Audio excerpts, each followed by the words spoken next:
And this will be our session objectives for today. First, we are going to trace the course of prenatal developmental process. But, I repeat, hindi naman ako OB-GYN, no, para i-discuss ang lahat-lahat ng tungkol sa prenatal period. No, hindi pang OB-GYN yung approach natin. So, we will relate prenatal development to teaching. What I mean is, it's important that we know the origin. Okay? We know the beginning. Okay, it's a way for us to understand our learners na kaya ganito pala siya kasi ganito siya nung buntis ang nanay niya. And the medical records states na ito yung pinagdaanan niya nung pinagbubuntis pa siya ng nanay niya.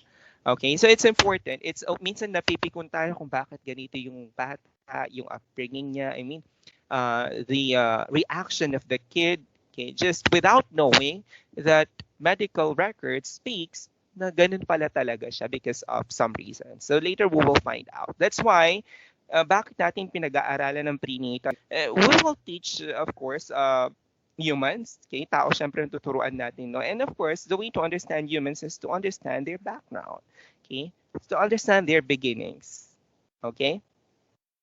Next, to explain the most common hazards to prenatal development. Become more appreciative of the gift of life manifested in an anti-abortion stand. Right? This is quite a very political, right? Now, itong abortion up to this moment, it's still an issue. Okay, whether it's legal or not, because in some countries, abortion is legal. But in some other countries, it's not legal, just like in the Philippines, because we believe, okay, in the Philippines as Christians, it's anti-life. But in some other countries, nilegalize siya because they believe naman, ang stand naman nila is that there's no life yet. So we'll find out later what will be our stance, by buhay na ba doon o wala pa.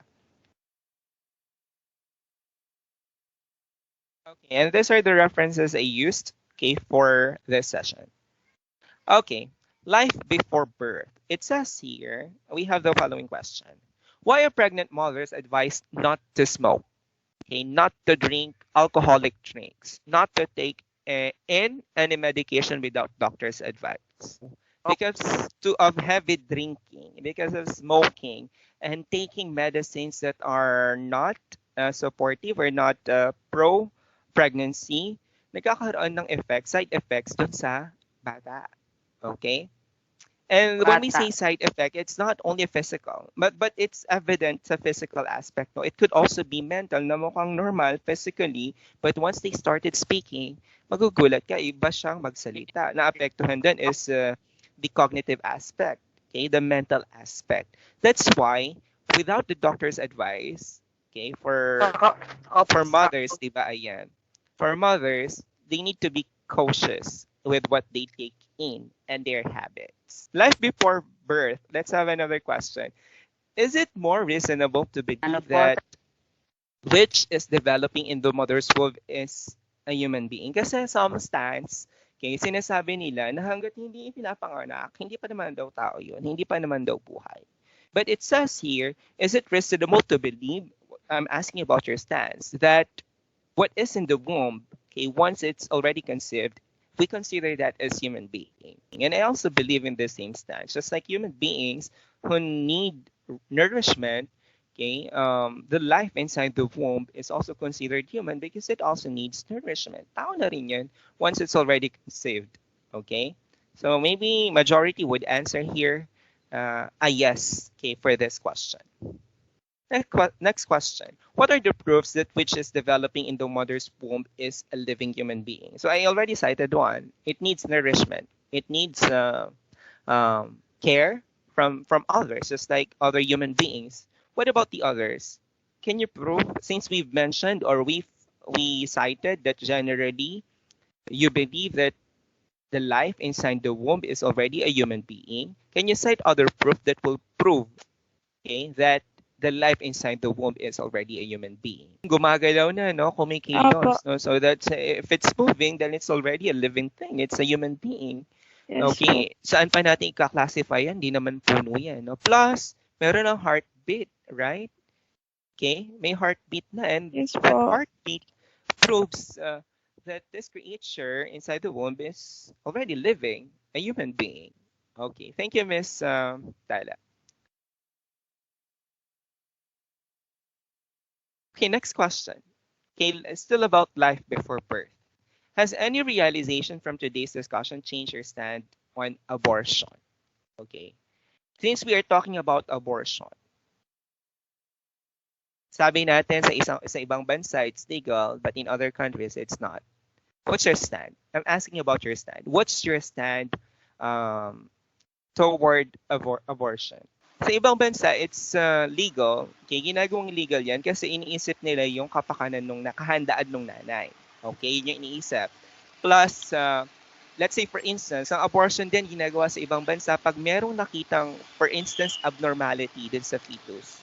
And for sure, sabi nung doctor, pag pinanganak yan, the child will just suffer. Okay? Yun yung. That's why they legalize abortion in other countries. Sa bansa naman na illegal yan, anong reason nila? Because it's life. Whatever it is, it's life. Yun yung point nila. That's why it's illegal. It's anti-life. Okay? So ngayon, you are saying, Ms. Ingente, that your stand is your pro. Okay, why? Again, we don't have a correct answer here pag pro ka or anti. It depends on how you justify. Because of some moral reasons na ayaw mo nang makitang mahirapan pa yung magiging anak mo, na alam mo pag nabuhay siya, ganito lang magiging buhay niya. Okay? The more sufferings ang may experience niya. So they choose to abort. But I repeat, in the Philippines, it's illegal. Okay? Bawal yan. Okay? Whether we are pro or anti, bawal yan. We are discussing, we are soliciting responses from you so we could comprehend on things. Na minsan kasi tingin natin sa abortion yung masama na, no? But for some reasons, in other countries, pag nagdahilan na sila, okay, kumbaga mali yung paraan pero sa tama. Okay, and I know what I mean. You know, okay, what I mean. Because you are adults, okay, and we are discussing this as adults. But I repeat, kung ipalalaglag mo lang yan for the reason that gusto mong magkaroon ng malayang buhay, you want a free life, you're not emotionally ready, okay, it's illegal, then it's a crime already. But for reasons na yung may mga abnormalities, for instance, lalo lang mahirapan kapag ipinanganak sila, then minsan kasi 'di ba, I know it's not minsan. Ngayon at present nakikita na yung abnormality using what do you call this one? Ultrasound.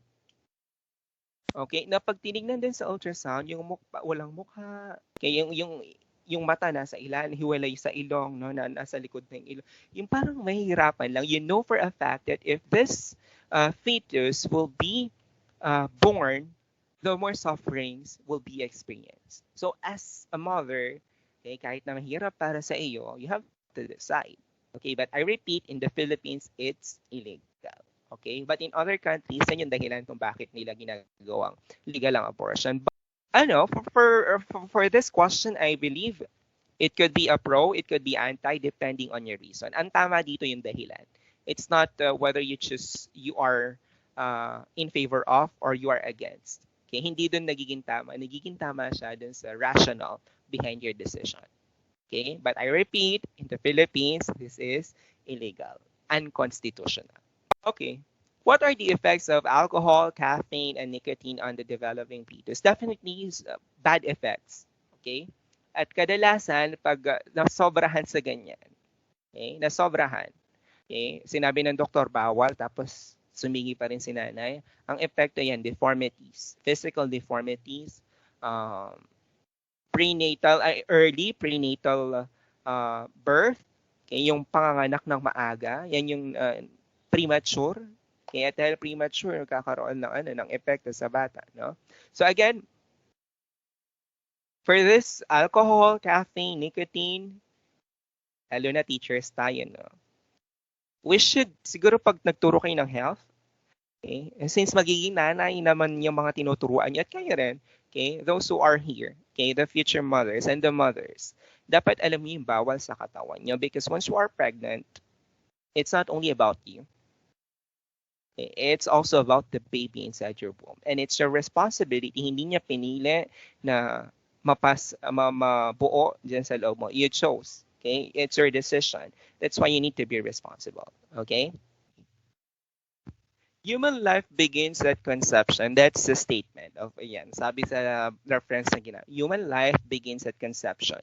So dun sa mga nagsasabi na walang buhay hanggat di pinapanganak, it says here, human life begins at conception. What are the proofs? This is just my personal stance. No? May buhay na because may heartbeat na.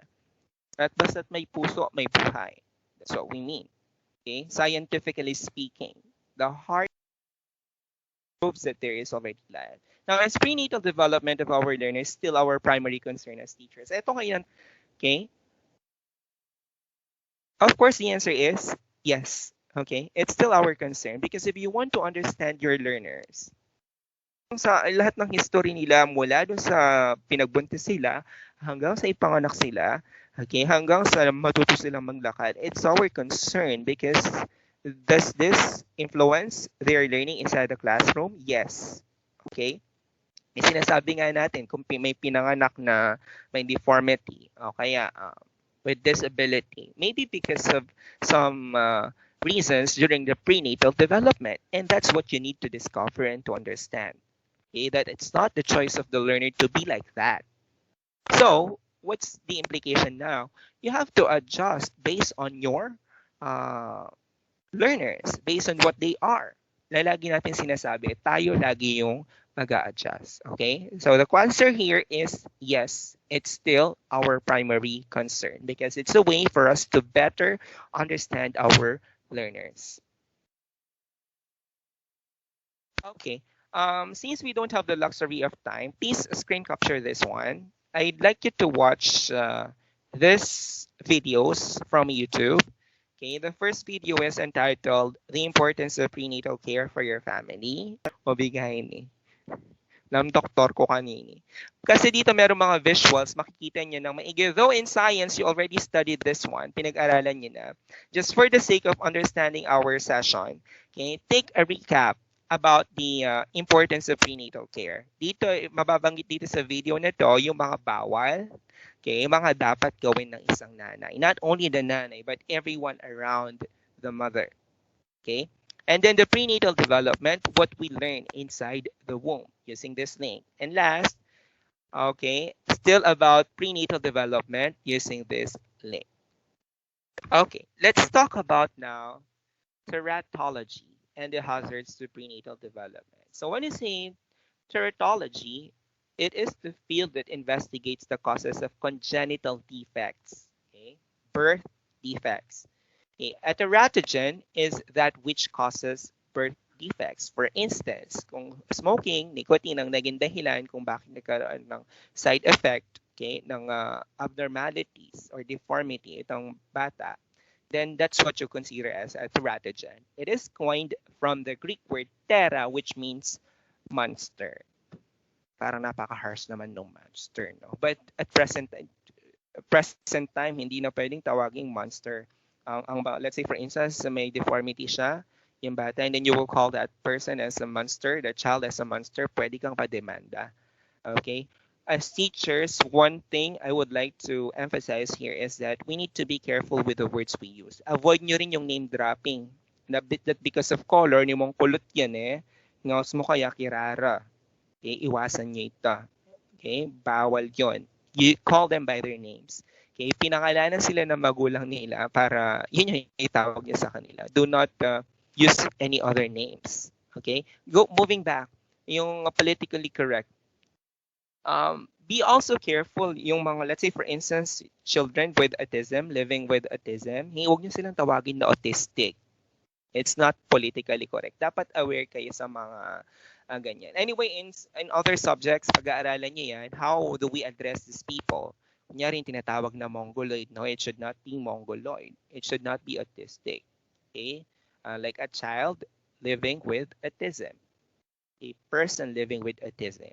You consider first na tao siya, human being siya. Kasi pag tinawag mo autistic, parang sakit na agad yung ang concentration natin. No? Okay. Oh, eto. I'd like you also to watch etong video na to. Okay? It's entitled The Shadow of the Thalidomide Tragedy. It's a tragedy report from the New York Times. dito mapapanood niyo yung isang gamot, isang uri ng gamot na pinayagang pinainom sa mga buntis. And unfortunately, okay, in that period, hindi pa, na since bagong introduce itong gamot, nagkaroon ng side effects sa mga bata. In one of the interviews, makita niya na yung bata na naging biktima, the victim of this medicine, okay, was able to cope up with the changes, but you would see physically na talaga naapektuhan yung buhay niya. Okay? This is to give you a feel of how learners with the disability feels. Okay? In that way, you will understand them. In that way, hindi na lang pity, okay, or awa yung mararamdaman natin. There will be understanding. There will be empathy as teachers. Okay? So please screen capture also this link for you to watch this video. Okay. So let's start with the first teratogen. Okay, this is what we call psychoactive, okay, drugs. So this include nicotine, caffeine, ayan, yung mapagkape, soft drinks, ayan, pinagbabawal din sa mga ano yan, sa mga buntis. Okay, illegal drugs such as marijuana, cocaine, and heroin. Researchers found that pregnant women who drank more caffeinated coffee were more likely to have preterm deliveries. So when I say preterm deliveries, yung maaga dun sa inaasahang due date ni nanay. Okay? And newborns with lower birth weight. Okay? Just because of coffee, no? Too much caffeine. So meaning to say, it's unhealthy. The child will be unhealthy compared to their counterparts who did not drink caffeinated coffee. Anyway, sa kape naman, kung hindi talaga maiwasan ni nanay, di ba? Meron naman yung mga decaf, okay? Meron naman yung mga kape na advisable na i-take ng isang mommy. Okay? Okay, heavy drinking by pregnant women. And when say heavy drinking, we talk about the alcohol. Okay? Heavy drinking by pregnant women results to the so-called fetal alcoholic syndrome, or FAS, okay, which is a cluster of abnormalities. Cluster of abnormalities. So it's not only an abnormality, it's a cluster. It's a group of abnormalities that appears in the children of mothers who drink alcohol heavily during pregnancy. So, ito yung heavy drinking. Okay? These abnormalities include facial deformities and defective limbs. Okay, when say facial deformities sa mukha, defective limbs, itang lam kasipit lang alimango, makanta niya, o kulang la daliri. Kimbitis mo naman, ayan, putot labitis yung ipanganak lang. It's because of heavy drinking. Yung may mga deformities din sa mukha.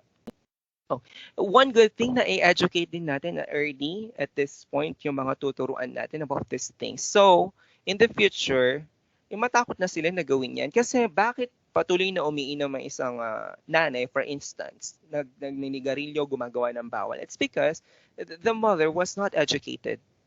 Okay, was not oriented about these things. Kaya ginagawa nila yan ng patuloy. So, it's still about education. Ito yung sinasabi natin. Education is very much important because education saves lives. Okay? And this is one good example. If the mother is properly educated, okay, yung nanay na yan is properly educated about prenatal development, yung mga pinag-uusapan natin ito, alam niya yung bawal at hindi dapat, definitely, she will take care. And big chances that the child to be given birth, it will be healthy. But if not, okay, because of lack of information, lack of education, we are putting danger to those lives which are not yet born. So again, it still boils to education. Okay. Next, we have the environmental hazards. So hindi lang mga gamot na yun, hindi lang mga sigarilyo. We also have environmental hazards like this include radiation. And siguro naman nababalitaan niyo ito, di ba? Sa photocopier, pagbuntis, bawal ka dun sa x-ray.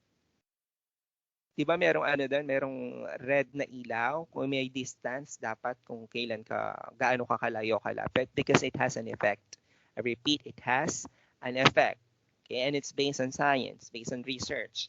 Okay, aside from these x-rays, we have environmental pollutants. Mabaho. Ayan, yung mabahong amoy din ha. It also has a bad effect not only to pregnant women, okay, to all people. Okay, kahit nasanay ka na sa baho, meron pa ring masamang epekto yan. Even yung secondhand smoke, ayan, that's environmental. Secondhand smoke, hindi ka naninigarilyo, pero naamoy mo. Okay, nasisinghot mo. Okay, because somebody in the household is smoking. It also has a side effect to your body. Okay, another toxic waste, prolonged exposure to heat in saunas and bathtubs. Kaya nga ang mga nanay, di ba, iniiwasan kapag mamamalengke at mamamasahero ka, ina-advise ng doktor na huwag umupo dun sa harapan kasi mainit yung upuan doon. Okay, yung machine, I mean yung they call this one? Yung machine mismo ng jeep, okay, or ng kotse, mas mainit dun sa harapan. At iniiwasan ng too much heat to mother because, okay, ayan nga, it's a teratogen. It might be a cause for congenital defects of children. Okay. Prolonged exposure of pregnant mothers to sauna or hot tubs raises the mother's body temperature, okay, creating fever that endangers the fetus. Kaya nga laging sinasabi, hindi ito pamahain na sinasabi ng mga matatanda. Yung bawal lagnatin kapag buntis. Am I right, Miss Santiago? Opo, sir, kasi pag nilagnat yung buntis, minsan nagpukos sa baby na pipi. Kasi may kilala po akong naging gano'n. Ayan. So may effect talaga, no? Ito yung kasi pag nilagnat si nanay, si mommy, yung temperature niya tataas, iinit. At yung katawan niya, natural, alangan ng ulo lang ang lalagnatin, yung katawan, hindi. Imposible naman yun, no? It's the entire body. Lahat mag-heat up yan. At too much heat is not good for the fetus. Okay? Not good for the baby. Okay? So hindi lang siya kwentong kutsero. Okay, totoo, may basihan. It's based on science. Okay? The high temperature due to fever may interfere with cell division and may cause birth defects or even fetal death. Okay? If the fever occurs repeatedly for prolonged periods of time. So too much heat, okay, coming from fever, from saunas, and environmental hazards may also be considered as teratogens. Okay. Other maternal factors such as Rubella, okay, syphilis, genital herpes, AIDS, nutrition, okay, high anxiety and stress, age, ayan, too early or too late, beyond 30. Too early, yun siguro yung mga teenage pregnancy, no? And beyond 30, meron na daw side effect. Okay, there's a possibility na may side effect. It's not automatic, no? It depends on the person. Kasi meron pa ako nakikita at present. Kung healthy naman si mami kahit na 40 na siya, yung nagbubuntis pa rin siya at malusog yung bata. Rubella in 1964 to 65 resulted in 30,000 prenatal and neonatal newborn deaths. Automatic death, hindi defects sa pagkamatay agad.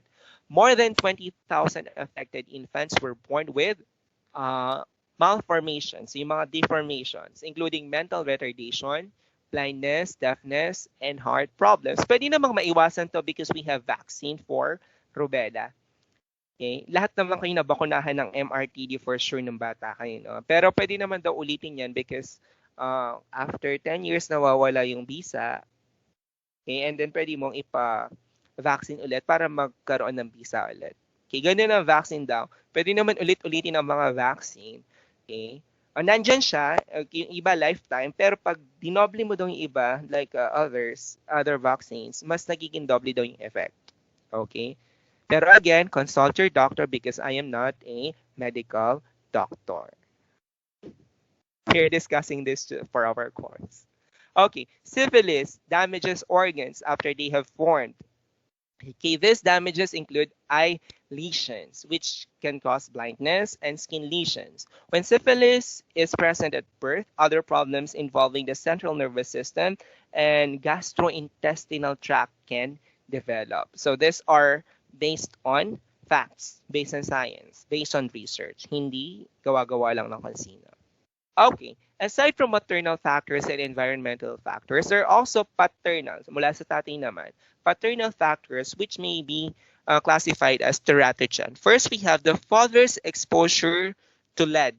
Ayan. radiation. So, hindi lang pala babae, no, yung may expose sa radiation, pati yung tatay. Okay, na kapag na-expose sa radiation, okay, sa lead, and certain pesticides and petrochemicals, okay, gasolina niya, may cause abnormalities in sperm. Okay?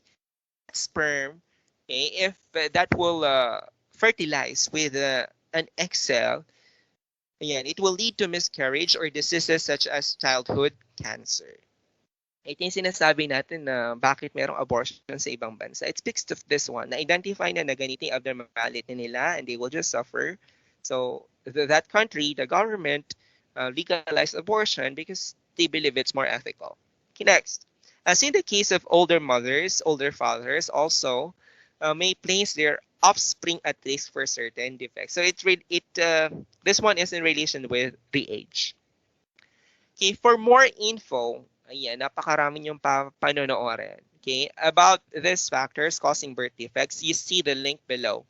Okay, understanding the causes of major birth defects and steps of to prevention. Okay, screen capture, everyone. You only have one question, okay, to answer in your MS Teams. After watching the videos, okay, using the link I provided in your screen, I want you to answer this question. Look at yourself. Okay, you are perfectly made. Okay, the cells of your lips are at your lips. Wow. Your mouth is close to your nose. You can breathe normally. Did it ever occur to your mind or to you that it could have been the otherwise? So that's the question which we're going to answer in our MS team. So it's about prenatal, since we're talking about prenatal development, okay, I want you to reflect on yourself. So at this point, I know you're lucky, we're lucky. But did it cross your mind na baka kung hindi ka iningatan ng nanay mo, ito ang pwedeng mangyari sa iyo? It's answerable by yes or no. Okay? And of course, you have to justify. Okay? So far, do you have questions? Anyone? Wala po. Okay. We already consumed 15 minutes. May 10 minutes. Yes, Mr. Martin. Sir, okay lang po. Kanina pa po yan. Okay. Sorry. Kala ko nagtataas ka. Okay lang po. Baka naman gusto mag-recite ulit. Okay. Since wala nang tanong, gagamitin natin yung natitirang oras for you to be able to watch those videos I'm asking you to watch. Now, here's the deal. You will answer only one MS Teams question. Okay, I will upload the module into our MS Teams. You will watch the video and you have 5 days to answer.